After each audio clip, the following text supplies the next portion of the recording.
Hello, everyone. Thank you for coming on in. Today we're going to do Introduction to Relations, the actual lesson. Last time we did the vocabulary. So be sure to follow along with your notes here. Whether you have them printed out or whether you're just writing in your journal, be sure to keep that organized. And as always, if you feel like you got a good grasp on it, go ahead, fast forward to when, work it out first, fast forward, see if you got the answer. And if you didn't, then go back and listen to the explanation, okay? Once we get into the actual problem process of this. Let's go ahead and begin. There's our TEAC, ladies and gentlemen.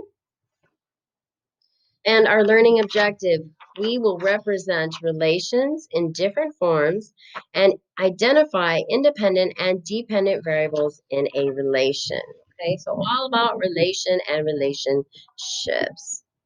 Right. The first thing I want to talk to you about is something that I use to kind of help keep a lot of things straight. Okay.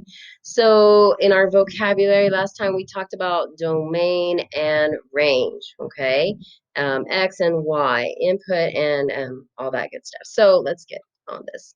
I think the first place I want to start with is right here with the X values. Okay. Or maybe X axis. Anything to do with X, right? Same thing here. So these are opposite, right? This is the X, this is the Y. And the reason I choose this is because sometimes science does choose to use dry mix as well when they talk about their graphs. And we have Y-axis. Okay? The I is going to be for independent. What's the opposite of independent? Dependent. So that's going to be associated with the Y values. Dependent. All right, here with the dependent with the Y values, we have range and we have domain. This is the only one that doesn't quite fit. We use this quite often. So just know that like when you're taking a test and they are really asking for the X value, they might say, state the domain. What is the independent value? Or they might want to know the input.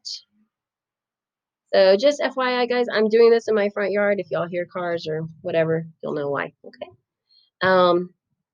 Over here we have output. Okay. Dependent range, Y values, output. These are interchangeably used, and you will see them.